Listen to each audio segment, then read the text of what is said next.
Ladinos Podcast. Aspiramos pero no llegamos. En un momento comenzamos. 10, 9, 8, 7, 6, 5, 4,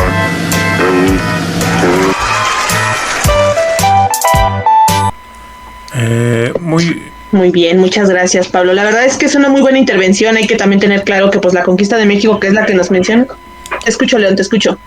No, adelante. Ok, que hay que tener muy claro que pues la conquista no es esta que nos están pintando bélica, ¿no? Hay varias cosas, ya lo dijimos, etapas y también hay circunstancias, ¿no? Ahora a mí me gustaría hablar un poco de lo que hablaba hace rato Dulce, pero yo me voy a especificar mucho en el sur. A mí cuando me interesó trabajar este tema de la conquista de México, me llamó mucho la atención las epidemias. En lo personal las epidemias fue siempre mi intuición y siempre me dijeron que no iba a tener futuro y qué raro que nos iba a caer una pandemia, ¿no? Nadie iba a saber. Pero bueno, lo chistoso era que cuando yo investigaba sobre la conquista, solo salía la zona centro, ¿no? Y yo decía, güey, ¿y qué pasó con el sur? ¿Qué pasó con Yucatán? ¿Qué pasó con el norte? O sea, no, entonces algo no me cuadraba. Y empecé a investigar y me topé con muchas barreras, poca información y con la negativa de muchas autoridades que me dijeron no vas a encontrar nada, porque al menos la zona que tú quieres trabajar, que es el sur, pues la zona es geográfica difícil, es lluvioso, es húmedo y los documentos de seguro se deshicieron, ¿no? Entonces, pues no vas a encontrar nada y si llegas a encontrar algo, pues va a ser algo que no va a ser pues muy acertado. Además, ¿para qué te desgastas? Las epidemias fueron las que acabaron con toda la población y yo decía, sí, pero ¿cómo puedes saber que se acabó la población? O sea, los datos que maneja Bury Cook, que por ahí manejan los 50s, 40s, son estadísticas muy elevadas, ¿no? Ya por ahí yo cuando me metí a hacer investigación descubrí, hay una autora que se llama María Cristina Bernal del Colmex, que ella dice, es que es imposible que haya habido millones de personas, al menos en Chiapas o en Yucatán, porque según ella es un poco capitalista marxista y hace estudios sobre la tierra, ¿no? Y dice, a ver, en esta casa había tantos metros de tierra, no pudo haber 3,000 personas en este pueblo porque pues por las estadísticas de la tierra habían máximo 200, ¿no? Y entonces ella más o menos por metros de tierra hace un aproximado de cuántas familias vivían por esa zona, ¿no? Entonces ella dice, las estadísticas que están diciendo estas personas están yendo muy elevadas y de ahí van a salir 3 corrientes, ¿no? La alcista, la media y la baja. Y entonces creo que en la que yo me adscribo más podría ser la baja o la media, porque es muy difícil saber exactamente cuántas personas existían. Otra medida que utilizaron los españoles cuando llegaron, pues obviamente fueron los censos, ¿no? Que empiezan a contabilizar. Es muchísimo más fácil contabilizar en el centro, que eran ciudades-estado, pero ya lo dijo Dulce, en la zona norte no había pirámides, no había pueblos porque eran seminómadas, no hay que decirlo nómadas, se movían, sí se sentaban, pero se movían, y era muy difícil saber cuál era la dinámica, porque por ahí tenemos a estos hombres que viven allá en el cerro y que se van y se esconden, y eso es lo que está pasando acá en el sur, ¿no? Acá la gente viene y se esconde en la selva. ¿Cuándo lo sacas de ahí? ¿No? Y además hay narraciones de los mismos cronistas, de los frailes, que dicen, güey, es que yo me aventaba 3-4 días en la selva con los hábitos, porque pues tienen que traer los hábitos, húmedo, calor, los moscos, el dengue, y pues, o sea, la gente moría incluso por ahí hay crónicas donde dice que los pobres indígenas se burlaban de los frailes porque decían, miren esas calaveras andantes, ¿no? Porque los veían todos demacrados, enfermos, además de que se habían aventado 3-4 meses en las excursiones. Ahora, pues la primera embarcación que va a llegar hacia México, pues obviamente va a ser allá a Champotón, a Yucatán. La historia es muy graciosa. La narra Bernardino del Castillo, no es cierto, Fray Bernardino de Sahagún, en el cual dice que pues justamente los españoles nombran a Yucatán como Yucatán, porque supuestamente cuando llegan ahí preguntan que cómo se llama, no lo sé pronunciar y disculpen, pero algo así como Yucatán, ¿no? Y esto significa algo así como nuestra casa, ¿no? Entonces, cuando ellos preguntaban a los indígenas que cómo se llamaba ahí, pues ellos decían, pues es que es nuestra casa, ¿no? Nuestro hogar. Y ellos dijeron, pues se llama Yucatán, ¿no? Y entonces, supuestamente, según esta jerga popular, se llama de esa manera. Pero bueno, esto nos está hablando de un conflicto lingüístico, un conflicto en el cual, ya lo mencionaron mis compañeros, cuando llegan los españoles, no nada más llegaron a los mexicas, ni a los mayas, ni a los chichimecas. Los chichimecas estaban compuestos por un montón de pueblos que hablaban un montón de lenguas y que seguramente ni entre ellos se entendían. En el centro había muchísimos pueblos que también tenían muchas lenguas y que tampoco se entendían y que unos que otros sí. Y en el sur pasa lo mismo. En el sur hay muchísimas lenguas, ya lo dijo Dulce, ¿no? Cachiqueles, oxiles, sexales, chontales, etcétera. Entonces, imagínense la variedad variabilidad que existía. Lo primero lo que se tuvieron que enfrentar, pues es obviamente a este choque lingüístico y práctico, ¿no? Porque además las formas de comportarse, de vestirse, ya lo dijo Dulce, se vestían de una manera que para nosotros nos describieron como salvajes, comiendo carne, encuerados, etcétera, ¿no? Entonces, la palabra chichimecas, pues no la nombran los españoles, ¿no? O sea, los mismos mexicas nombraban a estas personas chichimecas porque les tenían mucho miedo. Por ahí hay un discurso en Bernal y en Hernán donde dice que Moctezuma les dice, no vayas para allá porque pues allá están esos chichimecas, ¿no? Esos perros.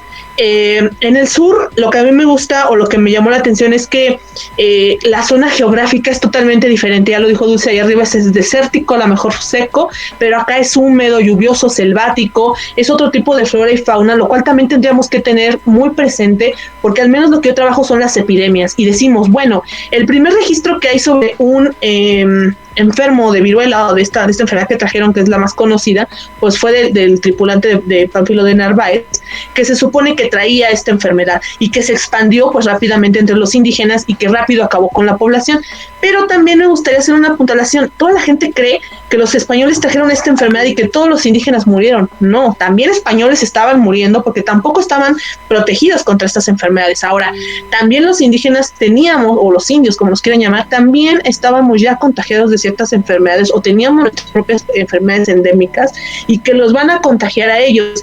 Yo mediante mi estudio descubrí varias enfermedades, ¿no? Se han registrado hasta el momento por ahí una especie como de sífilis, no la actual, pero una especie de sífilis, por ahí un presida, todavía se habla como de una cosa como tabú, pero que pudo haber un sida.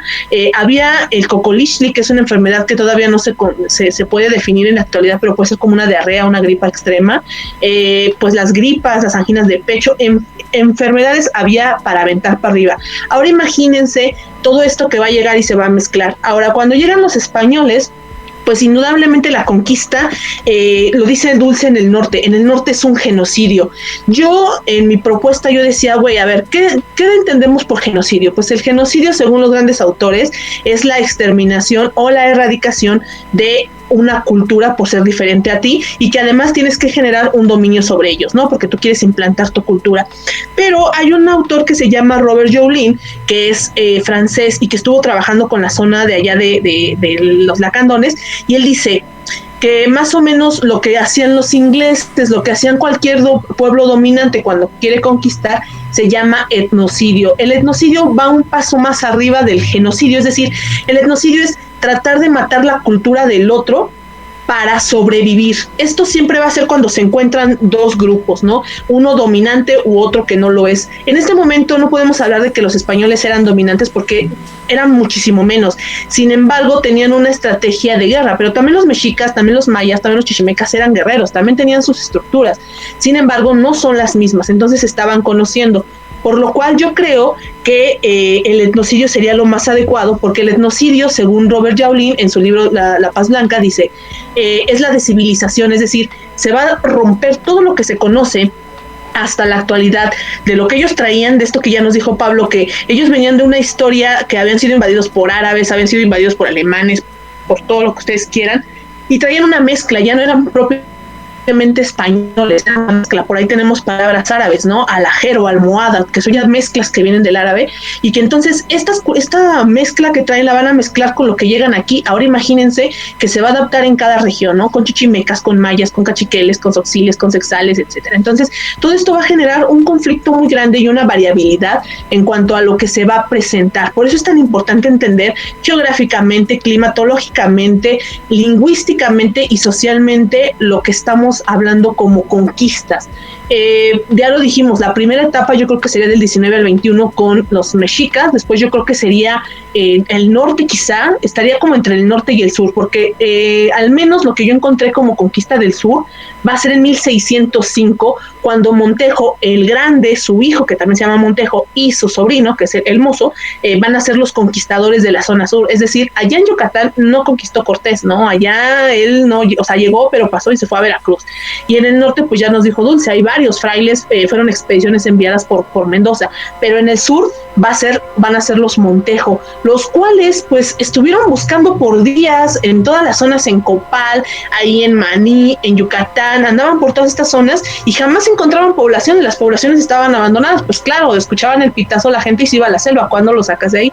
Entonces es importante también entender eso, ¿no? Que al menos la conquista de Yucatán se va a dar en 1605 en una zona que se llama Tijó, que es como una zona que estaba abandonada. Cuando los Montejos la encuentran, ya está abandonada. Hay alrededor de 160 personas, todavía no se sabe, pero es un escrito que dejaron ellos y que dice, bueno, cuando llegamos aquí había 60 personitas ahí en una aldea y pues aquí conquistamos, y utilizaron las mismas piedras que estaban ya destrozadas de las pirámides para generar unas barricadas.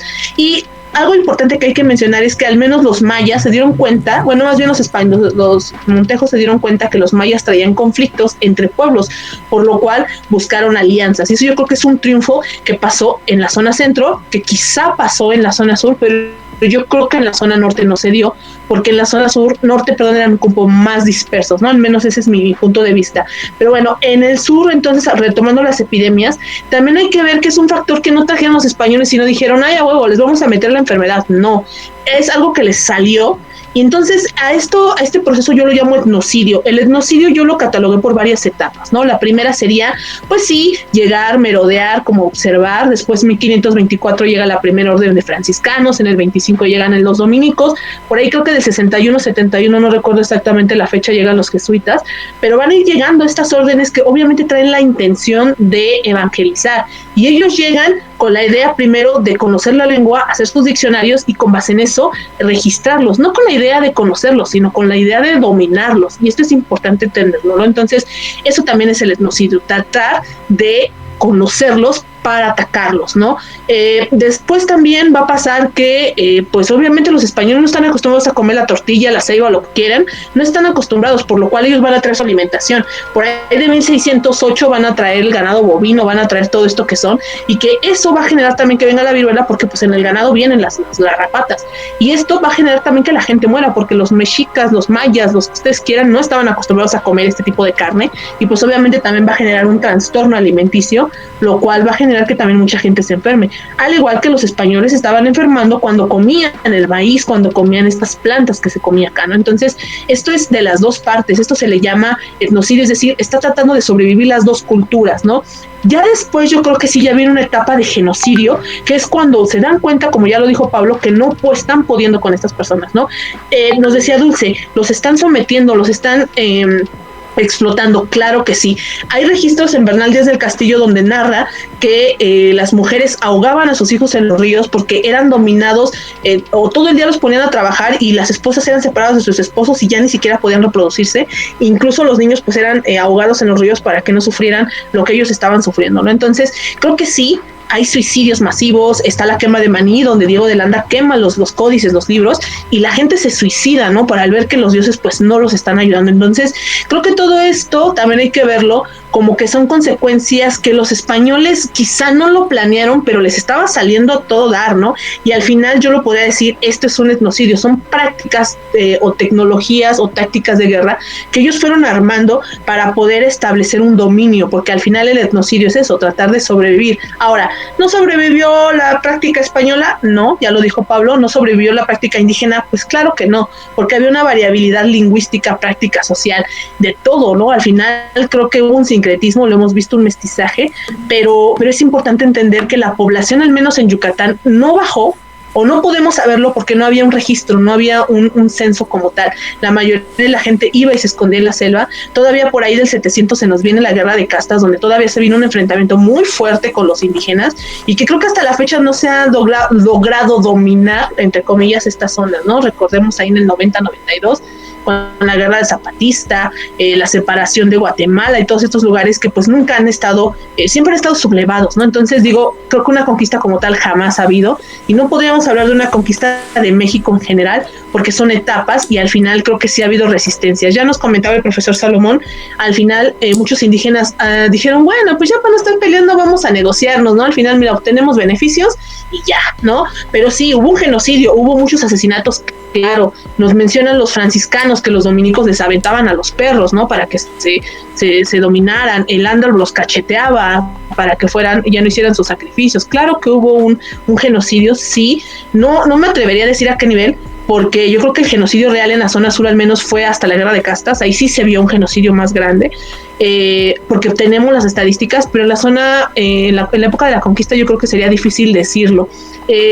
Las epidemias, por lo tal, al menos para mí, no sería la prueba principal de que fueron la que ayudó a los españoles, yo creo que no, hubo muchísimas situaciones y esto fue favorecido para ellos, ¿no? Entonces creo que hay que hacer una reflexión realmente de todas las condiciones que están pasando o que pasaron en ese momento y que piénsenlo ustedes, ¿no? Yo siempre he escuchado este discurso que dicen, güey, es que si no nos hubieran invadido los españoles, ahorita seríamos potencias. Pues no, cabrón, en ese momento en el mundo estaba pasando un momento de expansión territorial en el cual Inglaterra estaba invadiendo tierras, Portugal andaba invadiendo tierras, y si no hubieran llegado los españoles, hubieran llegado los ingleses, y aguas, eso se radican. Recuerden lo que pasa en Estados Unidos, ya por ahí después, en los 1700, se va a dar esta erradicación de los tequis y demás, ¿no? Entonces, o sea, eso que decía Dulce, de que les quitaban el cabello, sí, ya por los 1700, no recuerdo la fecha exacta, pero los mismos gobiernos pedían cabellos de los habitantes de allá para darles unas monedas, ¿no? Entonces, la erradicación de los ingleses y de los portugueses era muchísimo peor. Creo que lo que mejor nos pudo haber pasado que hayan sido los españoles, porque en algún momento cualquier país pudo habernos invadido porque estaba dándose un conflicto imperialista ahí en el mundo, ¿no?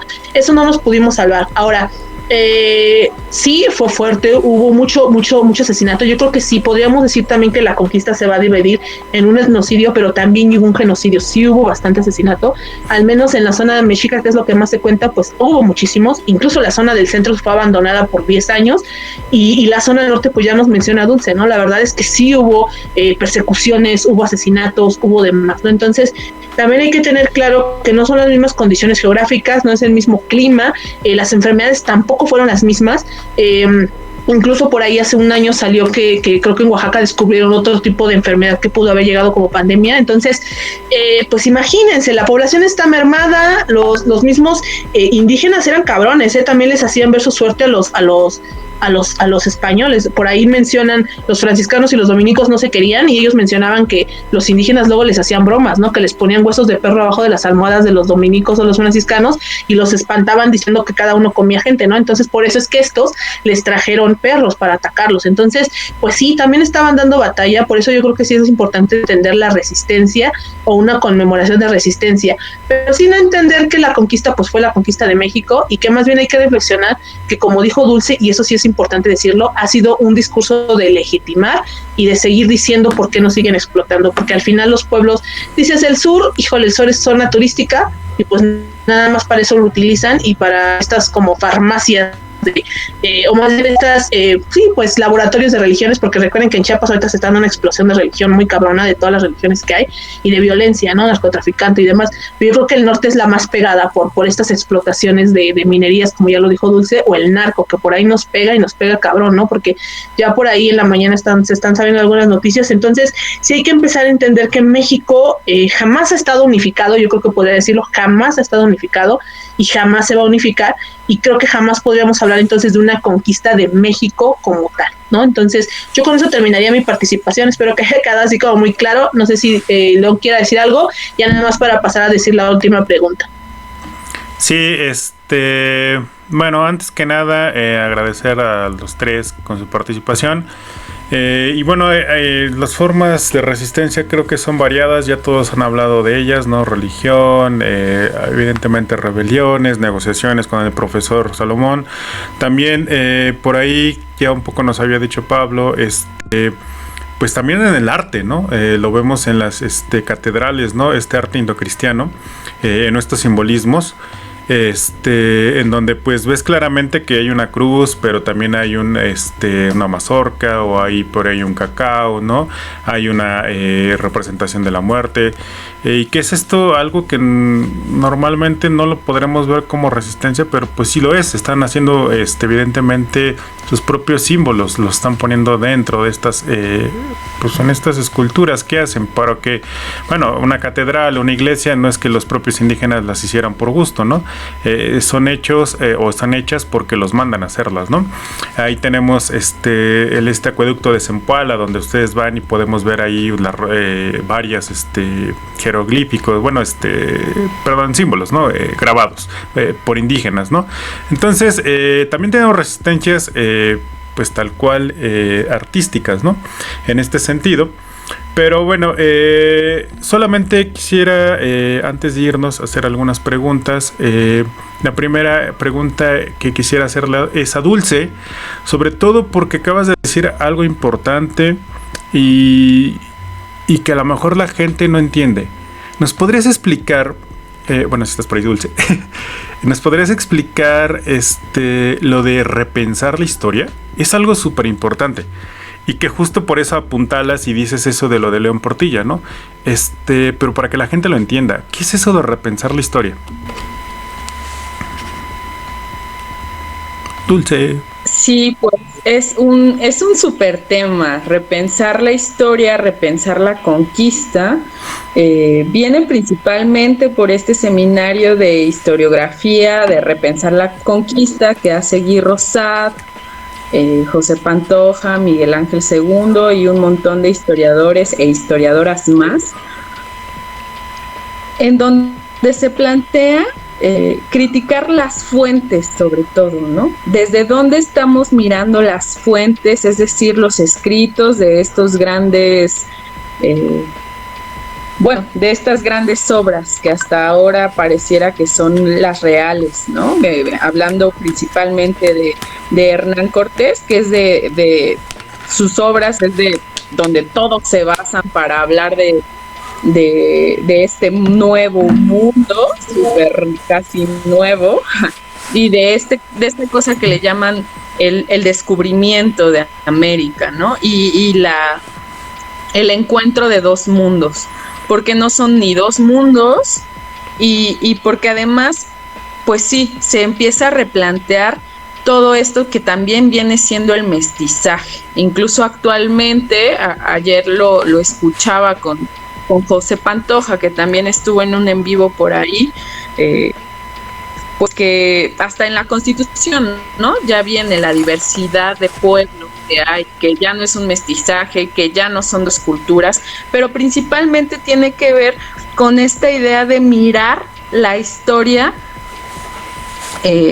críticamente o de construir lo que se ha dicho hasta ahorita, ¿no? No puede ser posible que durante un siglo se siga relatando lo mismo y siempre lo mismo y siempre citando a las mismas personas cuando no se les está criticando. O sea, esta realidad es que dicen ser muy críticos al hablar de ciertas personas, pero no lo están siendo. ¿Por qué? Porque no están viendo que estas fuentes son principalmente o tienen principalmente una función, que es la de justificar su llegada, ¿no? Entonces, lo que tenemos que plantearnos es mirarlo desde otro punto. Yo aquí voy a citar a alguien y que me faltaba y es muy importante como ejemplo, que es Jesús Jáuregui, también es un etnólogo de la ENA, en donde habla del punto de Mesoamérica. Es lo mismo, ¿no? O sea, ¿cómo pensamos Mesoamérica, Aridoamérica y Sudamérica? Estos mismos conceptos fueron formados para generar fronteras y pues estas fronteras son constructos sociales que se miran a través del progreso de las cosas, a través de la mirada contemporánea, pues en la que vivimos, ¿no? A través de este capitalismo en donde si no eres productivo no vales si no eres. Entonces creo que es muy importante también ver este concepto de Mesoamérica, que yo no estoy de acuerdo, que muchas personas, entre ellas las comunidades indígenas, han reivindicado el concepto de Mesoamérica, pero yo digo, pues es que para el norte pues no estamos dentro de Mesoamérica o dentro de estas grandes civilizaciones, ¿no?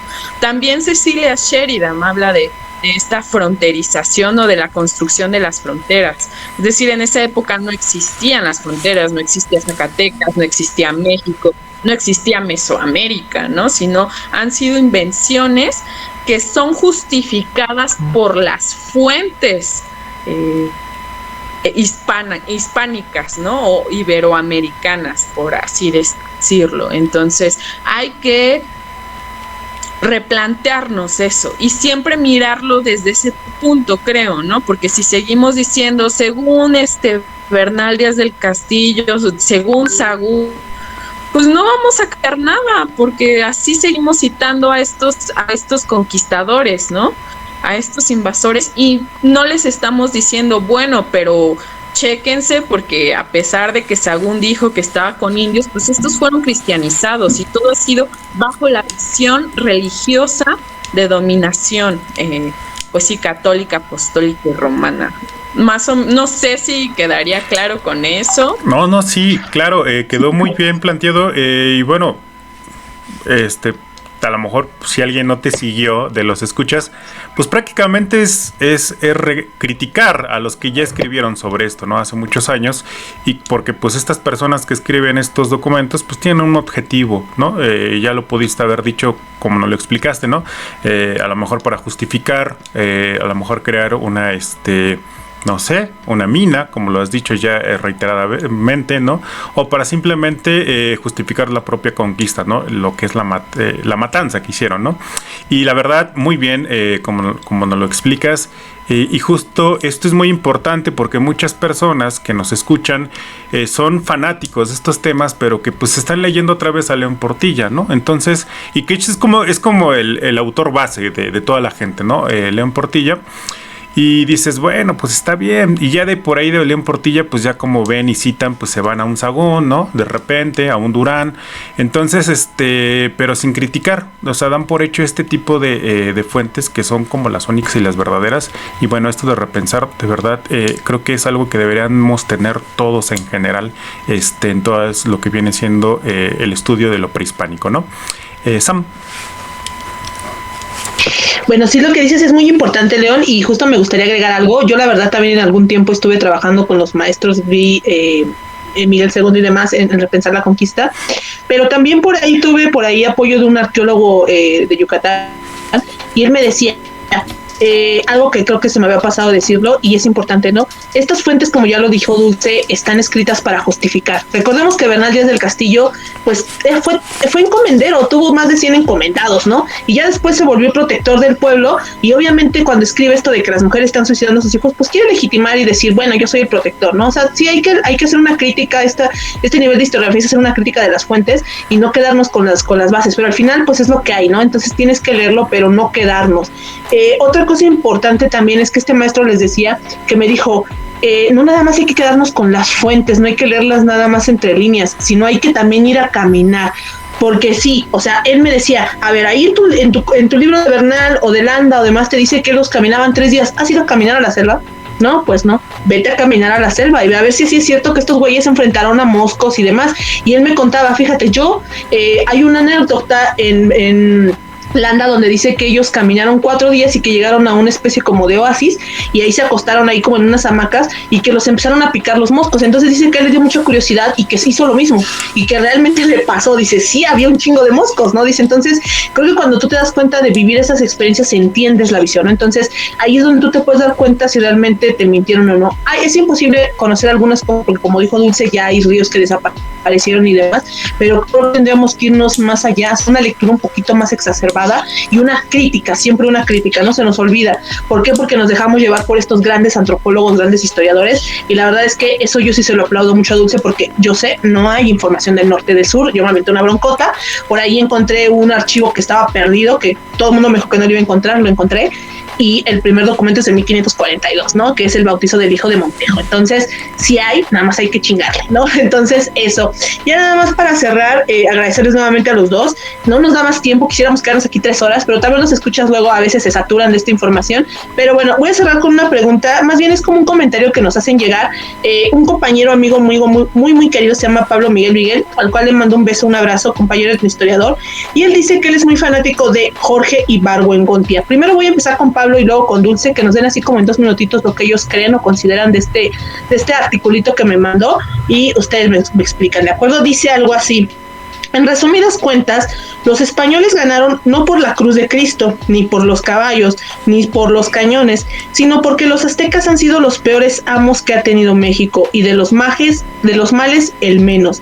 Eso lo escribió Jorge Ibargüengoitia, y él dice que si pudiéramos explicar así rapidísimo qué es lo que entendemos de este texto. Pablo, por favor.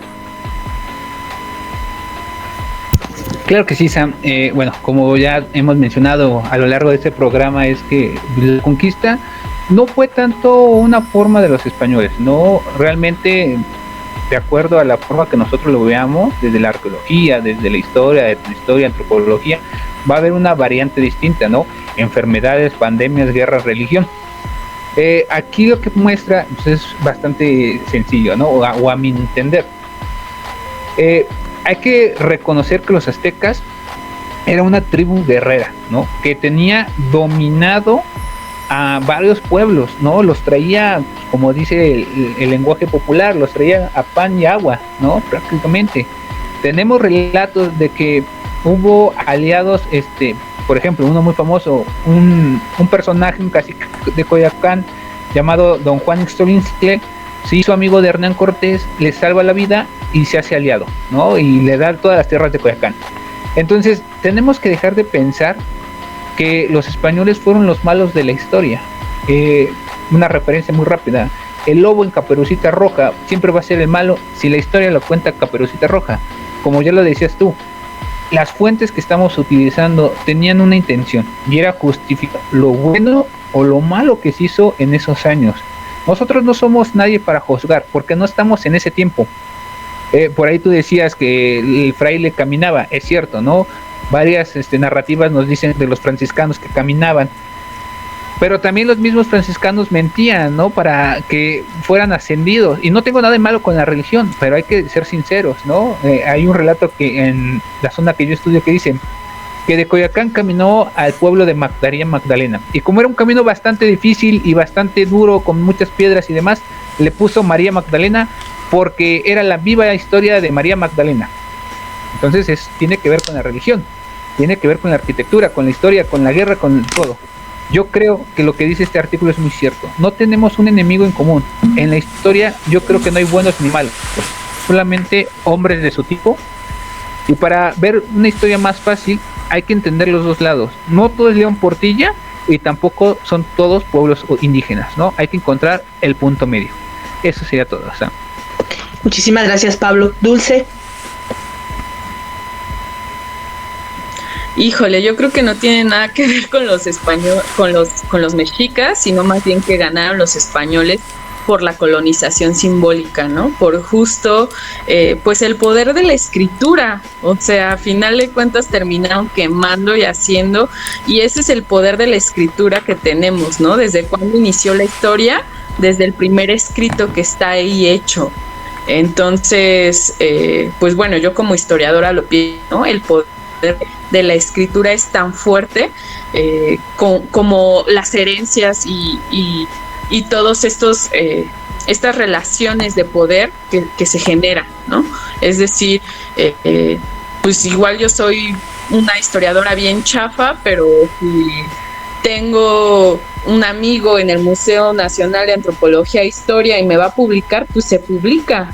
Pero si no tengo amigos, no se publica y ahí se quedó en la biblioteca de la ENA, ¿no? Entonces creo que es el poder de la escritura y las relaciones de poder que se ejercieron para que todo este imaginario pensara que los españoles fueron los vencidos, ¿no? Los vencedores, más allá de, pues sí, de que hubiese comunidades más poderosas o que se tardaron más en conquistar o lo que sea, o pues eso, el poder de la escritura y las relaciones de poder son las que hicieron que ganaran estos señores. Igual, bueno, pues es algo muy importante, pues es tanto el poder de la escritura que a las mujeres no nos escribieron, ¿no? Nunca hablaron de las mujeres y por eso no existimos en la historia. Entonces, es el poder de la escritura. Excelente, Dulce. La verdad es que sí, algo que no habíamos mencionado, las mujeres, ¿no? Y que deberíamos, yo creo que de hacer alguna vez una propuesta justo de esto, porque si no se escribe de los hombres indígenas, pues menos de las mujeres, ¿no? Entonces, ya por ahí hay chicas trabajando estos temas, afortunadamente, pero pues se topan igual que nosotros, ¿no? Entonces, pues será quizá en alguna ocasión repensar ahora a las mujeres de la conquista. Oye, estaría bueno un coloquio así, vamos a armarlo, repensar las mujeres de la conquista. Pero bueno, les agradezco muchísimo de verdad a los dos, porque ha sido una plática muy retroactiva, creo que nos llevamos una visión muy diferente. La verdad les agradezco muchísimo. Por ahí Dulce hablaba de la historiografía. La historiografía lo podemos resumir en un lenguaje muy coloquial como la crítica de fuentes, por ahí si alguien no nos entendió. Y la retórica pues es esta crítica, ¿no? Lo podría más quizás sea otra cosa, pero es una crítica, ¿no? Un argumento, un debate. Entonces, para que lo tengan por ahí claro. Agradecerles sus tiempos, de verdad, sus horarios. Sé que son muy complicados. Dulce, Pablo, la verdad les agradezco muchísimo. Quisiéramos tener más tiempo para poder aquí quedarnos 3-4 horas, pero pues no nos da. Ya después cuando hagamos nuestro coloquio ahí nos quedamos. Pero bueno, ¿hay alguna red en que quieren que la siga o que lo sigamos? Pablo. Claro que sí, Sam. Ahí me encuentran a mí en Facebook como Pablo Benjamín de la Rosa. Ahí estamos como compartiendo esta pues nueva forma de la historia, ¿no? A través de las escrituras mesoamericanas, ¿no? Las fuentes nativas, códices Techaloyan y demás, que creo que es algo muy importante, ¿no? Que le da una identidad nueva a los pueblos de México y sobre todo a los pueblos de la ciudad. Súper, Dulce. Bueno, yo no comparto mucho mis redes sociales, pero les agradezco mucho, les felicito por todo lo que están haciendo, es increíble, y que bajemos toda esta información, ¿no? Que dejemos la academia y lo bajemos con la comunidad, es lo más importante. Muchas gracias por su chamba y un gusto igual, Pablo, Andrés, por conocerlos. Pues muchísimas gracias, Dulce. La verdad es que eso es lo que queremos, ¿no? Ya por ahí tenemos escuchas, nos dicen que en Colombia, por ahí en Alemania, Venezuela. Esperemos que esto llegue y que ya se quite ese viejo odio hacia los españoles y este atraso que tenemos. Pero bueno, gracias de verdad por toda la plática que nos dieron el día de hoy. De verdad quisiera escucharlos más tiempo, pero ni modo. León, ¿quieres hablar con algo? No, igual agradecerles, a tanto Pablo, a Dulce, a ti, Sam, por compartir esta información sobre el sur de México. Pues muy agradecidos pues con ustedes, ¿verdad? Que nos comparten su tiempo. Y sí, este es el objetivo. El objetivo es de que llegue a más comunidad y no se quede en la academia, porque sabemos, y no lo podemos negar, que muchos de los escritos que se producen en la academia se quedan en la academia y no llegan al público. Entonces, pues ahí también es otra frontera, ¿no? Entonces, pues sí, específicamente es lo que queremos, ¿no? Que llegue a más personas, que más nos escuchen, y bueno, que si ya se interesen, pues que vayan ya a los textos científicos, ¿no? Que ahí es donde ya realmente hay personas haciendo investigaciones más serias, y bueno, eso es lo que queremos. Bueno, eso por mi parte es todo, Sam, ya cierra. Bueno, pues muchísimas gracias, les recordamos seguirnos en todas las redes sociales, Anchor, YouTube, Facebook, TikTok, Instagram, Spreaker, Spotify, etcétera, etcétera, etcétera. Búsquenos siempre como Ladinos Podcast, ahí andamos. Este programa será nuestro último programa justamente de la conquista. Escuchen el anterior sobre de negociaciones y rebeliones en la conquista de México con el profesor Salomón Pérez Hernández del Colmex, que también estuvo muy muy buena. Entonces creo que con esto nos vamos una visión y con esto nosotros hacemos nuestra culminación o conmemoración de los 500 años, que no sé cómo llamarlo, pero digamos que los 500 años de una nueva nación, ¿no? Para no dejarnos ahí como en posturas. Pero bueno, agradecerles, darles una felicidades, gracias, y nos estamos viendo pronto. Síganos ahí, síganos porque el COVID está fuerte. Bye.